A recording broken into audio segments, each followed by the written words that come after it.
Welcome to the Shake Up Podcast. I'm your host and co-founder of Mr. Consistent, Jared Bell. This is a podcast where we invite friends of the brand into our studio. We get to know their story a little bit better. We chat all things business, culture and marketing, all while shaking up a few cocktails. Yeah. You know, here's a 23-year-old girl in PR with no, I've never even been a bartender. Like, I've no alcohol experience at all. And I'm just like, hey, I want you to help me create this pink gin. I want it to taste like this. I want it to look like this.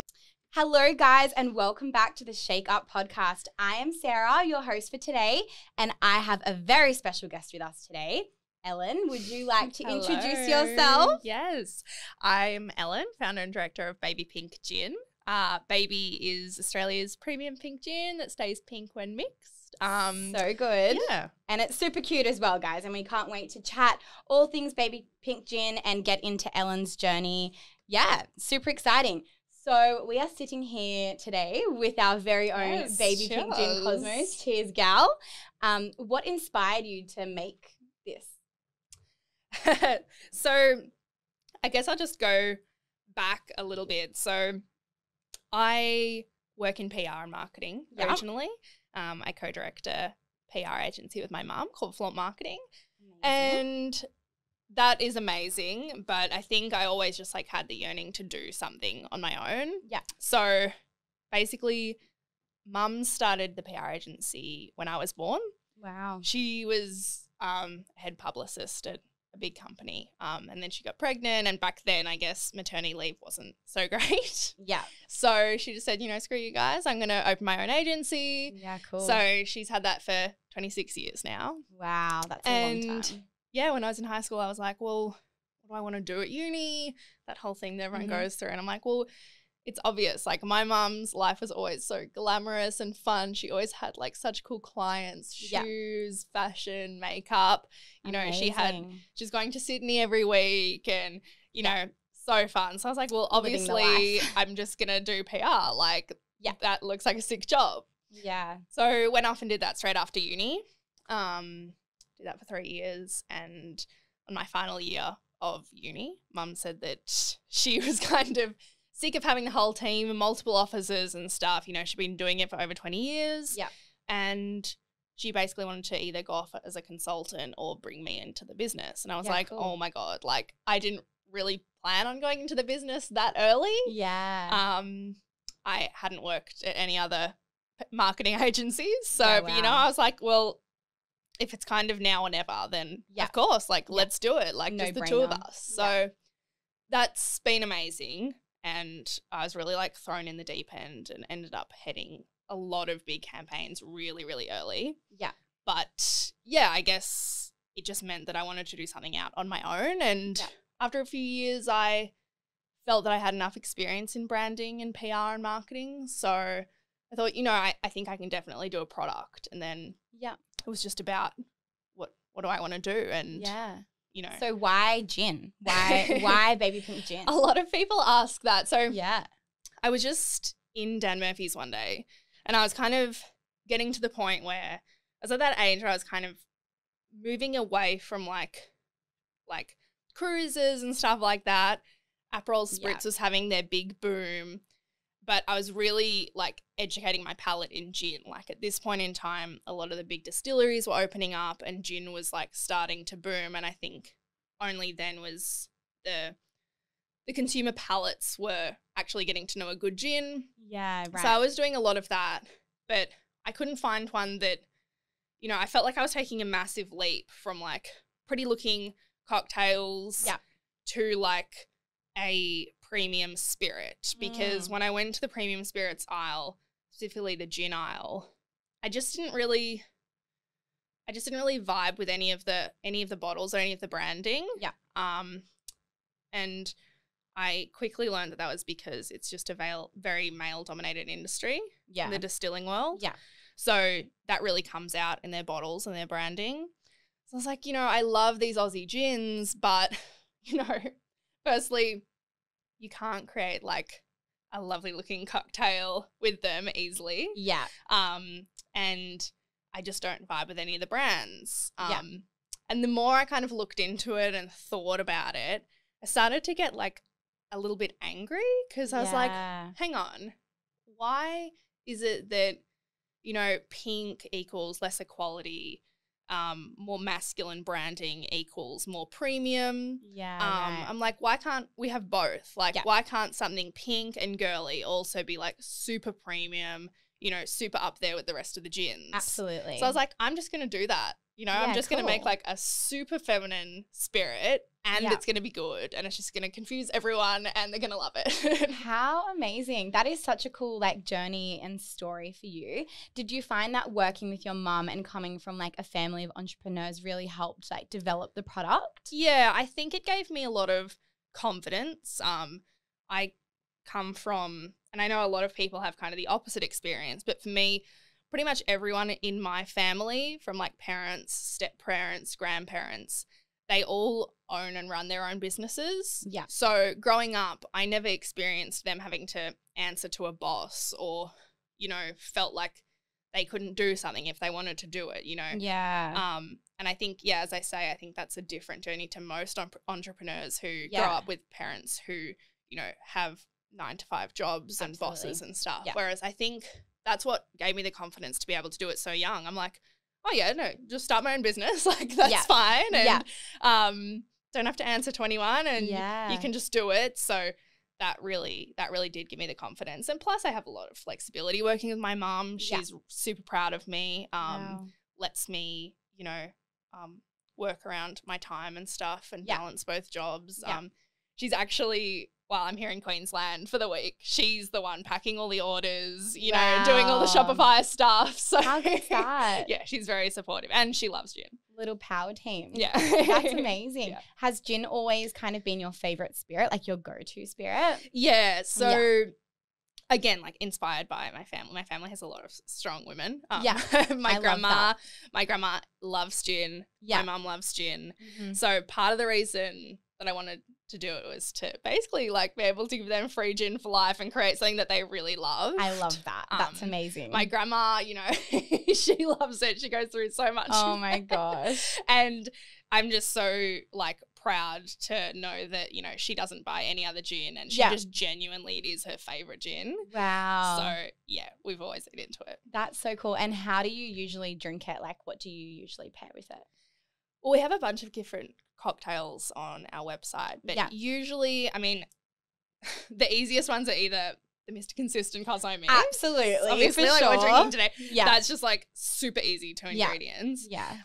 But in terms of a gin and tonic, I usually Yeah, like a of course. floral, good quality premium tonic. We usually use Fever Tree elderflower tonic. Yeah, cool. Because a bad tonic can ruin a good gin. So a good tonic is just as important as a good gin. Well, I must say, with gins, I've never been a massive fan, but this is amazing. Thank you. Like, taste, like you can tell the difference. Thank you. Yeah, it's interesting. Like, it's almost like a gateway gin, and I really like that because yeah, it might be people like yourself who maybe haven't tried gin because you don't like the look of the other ones. You're like, oh, Exactly. you know, it's maybe a bit boring or it's Yeah. maybe a bit masculine. And Yeah. you're gonna continue drinking, you know, just cocktails or rosé or something like Yeah. that. But Yeah.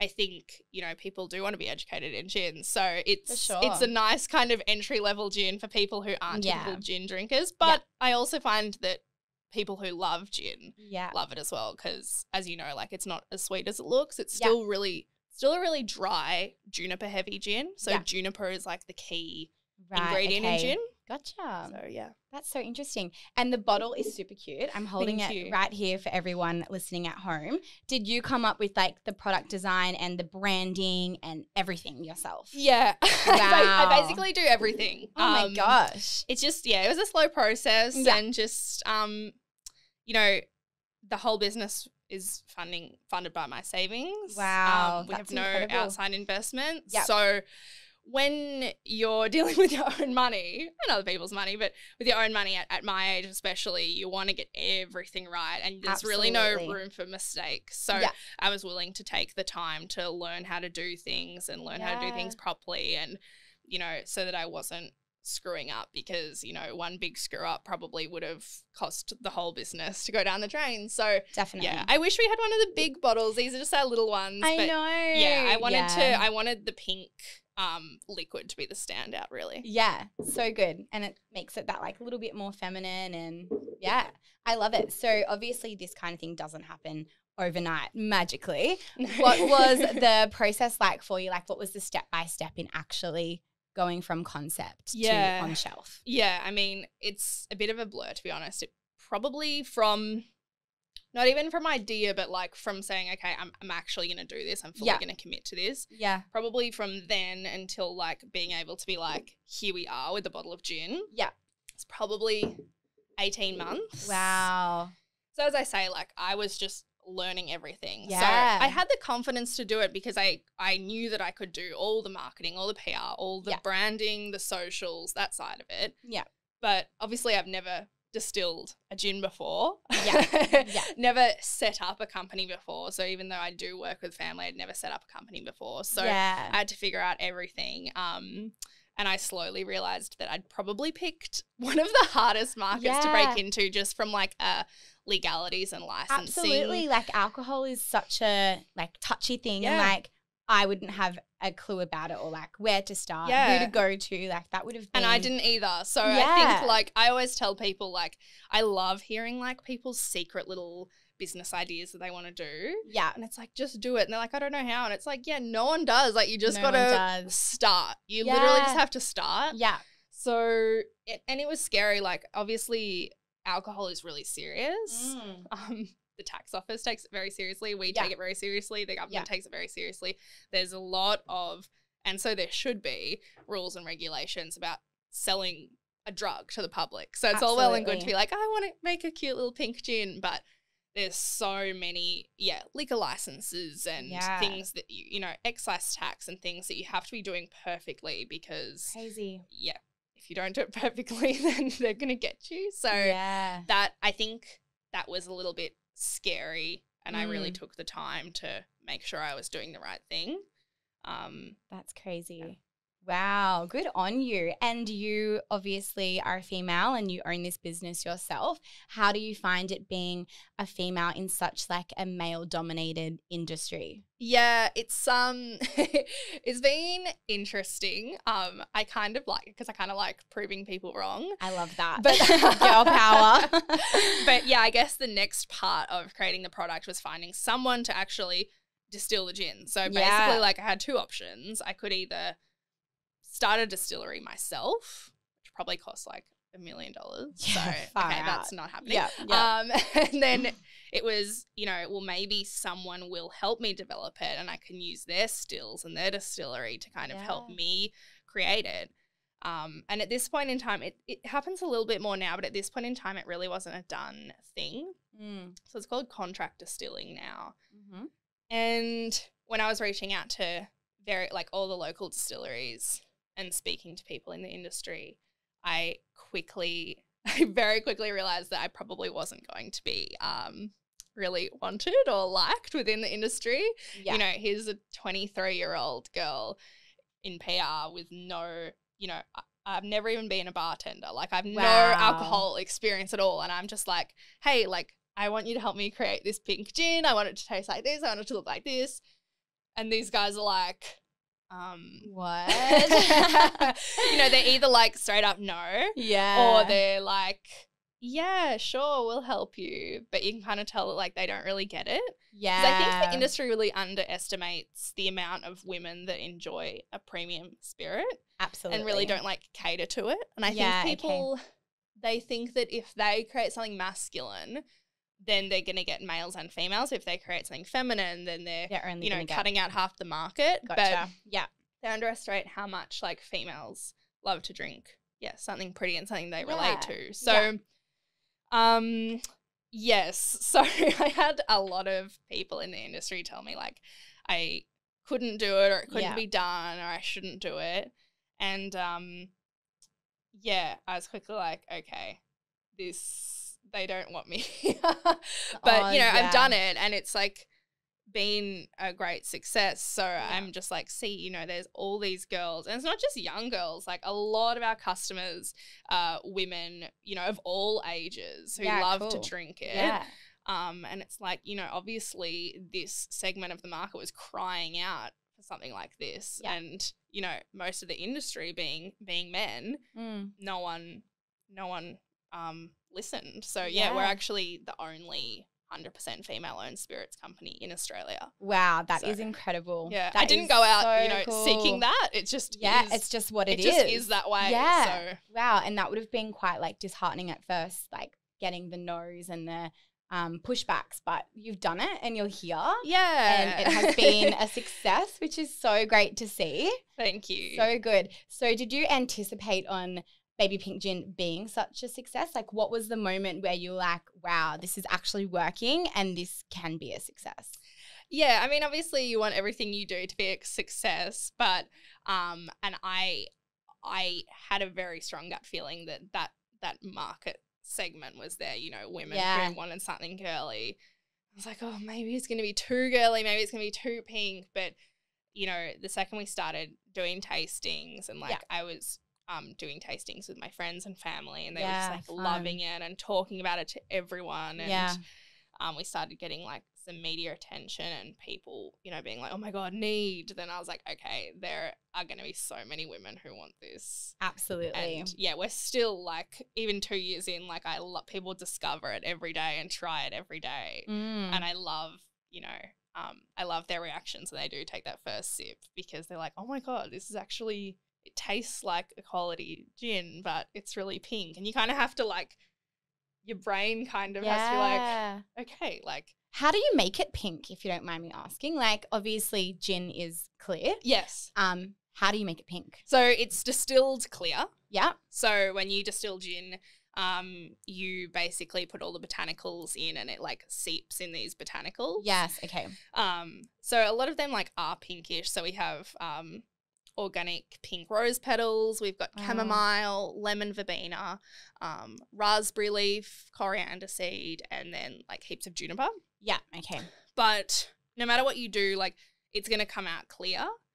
And then you can either seep it in something natural that is going to colour it. And honestly, the colour took longer than the taste. Yeah, right. In terms of getting it right, because I wanted it to be really natural and I wanted it to be vegan friendly. Yeah.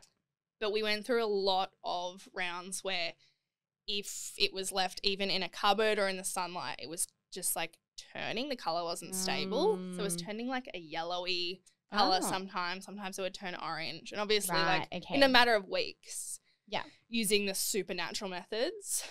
And I'm like, well, we can't have that. Like it needs to stay pink for years. Like it cannot, the colour cannot fade, the colour cannot change. Like that's the whole thing. Yeah. So we ended up I actually worked with a young woman who is a food scientist. She's really cool. Yeah. And I really only like to work with women. I love that. So yeah, she was really cool. And I was like, look, this is what I want to do. Like, please find something that is like as natural as possible and as stable as possible to make this happen.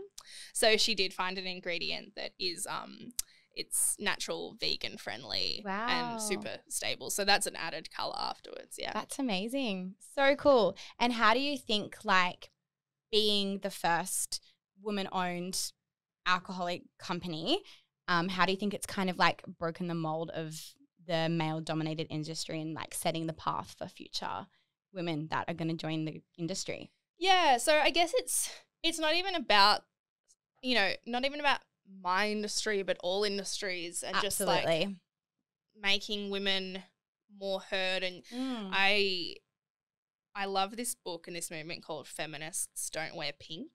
Okay. And it's basically saying like, well, why not? Yeah. So we don't have to, you know, make ourselves more masculine or hide our feminine traits to be taken seriously. Yeah. You know, like if you are naturally drawn to pink, you know, some women are, some women aren't, doesn't matter. But like just basically like be yourself. And if you want to, it's kind of like the message in Legally Blonde. It's like you can present like that and be a boss. Absolutely. And be like really good at what you do. Yeah. And like don't feel like you need to, you know, act on this kind of layered kind of sexism in our culture to, you you know, feel like no one's going to take you seriously. Like, Yeah. if you're just yourself, then that's great. Yeah. But yeah, I hope that the like more female customer base Yeah. will be taken more seriously in the industry as well. Yeah. Usually like pink and feminine products in the alcohol industry are like very sugary or very cheap. And very low quality. And I just hope that the market wakes up to the fact that women want quality Premium. alcohol as Yeah. well. Definitely. And yeah, just don't be ashamed of the fact that you love pink. Like, Yeah. it's not basic, you Yeah. know? It's not and cheeky. basic's fine like, as well. we love it. Like, yeah. Is pink your favorite color? yes. I Yeah. would say Is that so. why you chose pink for this gin, or? Yeah, I mean, as I say, like back to like the Aperol Spritz boom, that was great. But I was like, there's no real like key cocktail that is pink, or there's no spirit on the market that is pink. And pink gins were kind of starting to become a thing, but none of them stayed pink when you mixed them. So they were like, the spirit itself was like a lighter pink. By the time you mixed it with a tonic, it wasn't really pink. And I was like, it's just interesting to me that there's no like, when you think of like a pink cocktail, other than a Cosmo, but in terms of like a spirit or a liquor itself, there's nothing pink. And I'm like, oh my God, like, hello, everyone. Yeah. Like, everyone loves to drink a pink drink. Absolutely. So, Love it. yeah. Pink is one of my favorite colors, so I can fully understand that. Yeah. I mean, I'm from Melbourne, so often I am dressed in like black and neutral colours, but yeah, we try to do pink. I love that. And earlier you mentioned how you only kind of like to work with women, and you are a fully yourself, like, women-based company. Yeah. What is your decision for that? Like, what's the motivation behind that? I guess it's not like a set rule where I'm like, you know, we will never work with men. Like, it just turns out that way. Like, I love supporting other like women small businesses. So just before Christmas, we released like a gift box range, and it's got, you know, dried fruits and candles and everything like that goes with our gin, and they're all owned by Aussie or mainly Melbourne-based girls in their 20s who started businesses either pre or during COVID. So, you know, I just feel like we support each other, and it just turns out that way. Like it's just nice to support other women. So that's so good. It just happens that way. Yeah. So good. Amazing. And you also work on a few things other than Baby Pink Gin behind the scenes. Can you tell us about some of your little projects or what else you're up to, and maybe something that's coming soon? Yeah. Yeah. So obviously I have my PR job where we work on a bunch of clients. But in terms of what Baby is working on, oh my gosh, there's so much. So much. I love it. So we're working on our own podcast. It's going to be called Spill the G&T. Oh, so cool. Just plug my own podcast here. Love it. Where we're going to be basically interviewing like those girls I was just talking about. Yeah. So like my candle maker, my fruit chick, you know. Yeah. We even work with like an all women run logistics company. And everyone has just like such interesting, cool stories. So just sitting down with them with a gin and chatting to them. I'm also working on, yet to be released or really talked about, but also working on a cocktail book. Oh, cool. So in my dreams it would be like a coffee table book. Love that. We're going to start it as an ebook, and it's basically going to highlight Australia's best women in mixology. Wow. So I'm in the process of collecting a group of like Australia's best women bartenders, you know, mixologists, cocktail makers, everything like that. Yeah. Basically going to do like a Q&A about their careers, and then they're each going to make up a cocktail which has to involve Baby Pink Gin. It'll turn into like a little bit of a book / cocktail recipe book. That's amazing. Yeah. How exciting. Yeah. And then we've got so much going on. That's Probably great. the most exciting thing is do have a premix range coming up, so a ready to drink. Exciting. You heard it here first. So hopefully by summer, we'll have a couple of ready to drink that's amazing. gin drinks. So that's really, really exciting, because as much as I love the gin itself, it is sometimes hard to take to picnics or away with you and stuff. So just really excited to have something that you can just drink straight away. So good. Yeah. And you mentioned before as well offline when we were chatting that your mum, while you're up here, is down in Melbourne doing your packing and all of that. So when you are down in Melbourne, is it just you that does everything? Yes. Wow. I am quite bad at delegating things. I'm a very efficient worker, and That's I'm great. a perfectionist. Yeah. And I work very quickly and efficiently. Yeah. So I'm very bad at handing over the reins, but Mm. that's something I'm working on this year. So as I Yeah. say, we're in the process of chatting to an all women run logistics company, which will hopefully take over that side of things in terms So of like the cool. packing of online orders. You know, throughout COVID, that was a really busy time for us. So we launched in Jan 2020, thinking that we weren't even going to sell online. Like it was going to be going to all like hospitality, like behind the bar So stuff. you launched just before COVID hit. Yeah. Wow. So we kind of had to pivot because my plan was to sell it to all hospo and bottle shops. Yeah. And then obviously COVID happened. the C word. And hospo was obviously out the window. And bottle shops, they were open, but no one was really shopping at them. So I just quickly had to pivot and basically was like, oh shit, like maybe people will buy it online. Like I'll set up a Shopify store.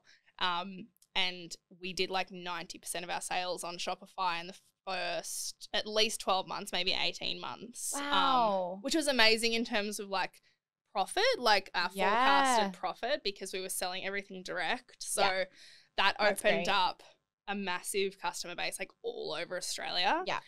Now we're in a bunch of bars and we're in Dan Murphy's and BWS stores around Australia. Cool. Yeah. So I guess those original customers now buying their ongoing purchases in store. Yeah. So yeah. Wow, how is it going into a Dan Murphy store? Yesterday I saw on your Instagram stories that you went into Dan's and you saw baby pink gin on the shelves. How was that feeling, like walking in and being like, wow, there's my little baby, literally? Yeah, I mean, I'm used to it in Melbourne. Like we've been in the stores for probably 12 months. We're in, I think, 30 or 35 BWS or Dan stores in Victoria. Wow, that's great. But yesterday was the first time I went to like an interstate store, even though we've been stocked there for a while. Yeah. It was really amazing to see it in another state, in a store I've never been to, with staff I've never met before, managers I've never met before, and just seeing like, hey, like that's my gin, and actually being able to tell them a bit about it, and just seeing it like all around Australia is very, it's mind-blowing. So surreal. Yeah. Wow, that's so cool. And what would your proudest moment be so far working on Baby Pink Gin? I've had a ton, to be honest. Like, I'm proud every day. Like, this is a proud moment. Yeah, like every for day, I achieve little goals, or I kind of have to sit back and I'm working on,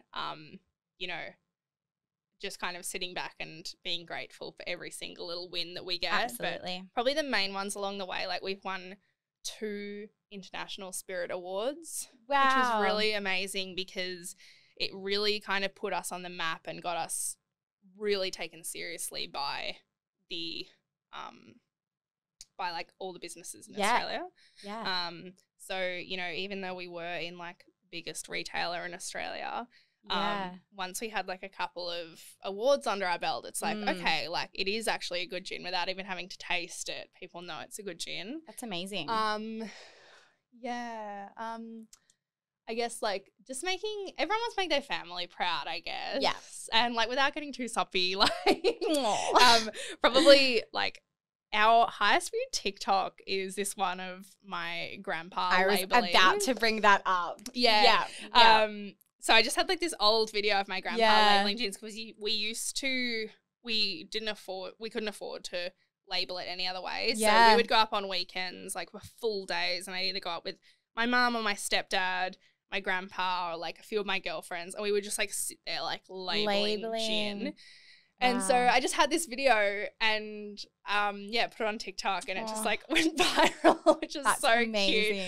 Cute. Just to be able to look back at that. And like a few months ago we were in the newspaper and my other grandpa, the one I'm lucky enough to have all my grandparents with Oh, us. that's so nice.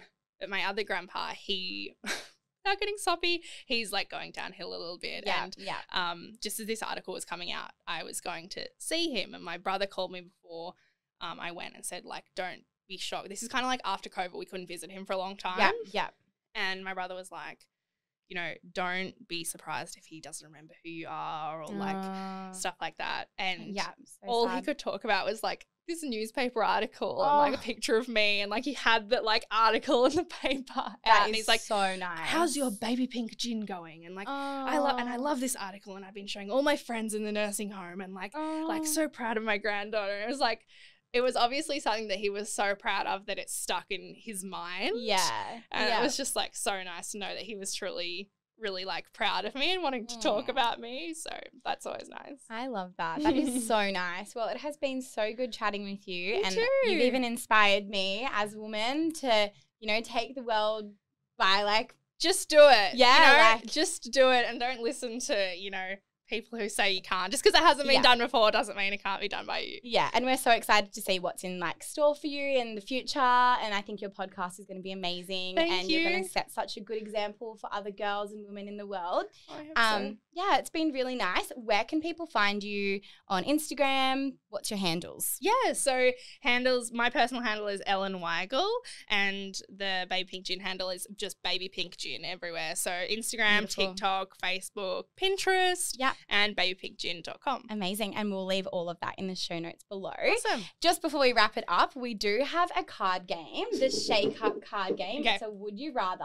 Okay, I'm going to need a drink. Yeah, you have a little drink and let's, get into some because this is fun. Yes, I've seen this and I've been wanting to play it. Yeah, okay, cool. Would you rather all of your personal messages leaked or never use a phone again? All my personal messages linked. Yeah, I'm going to have to agree. Would you rather burst into tears in every serious situation or burst into laughter in every serious situation? I feel like I do the last one anyway. I feel like I burst into tears. Oh, we're opposite. So probably laughter. Yeah, okay, cool. Ooh, now this is a hard one for you.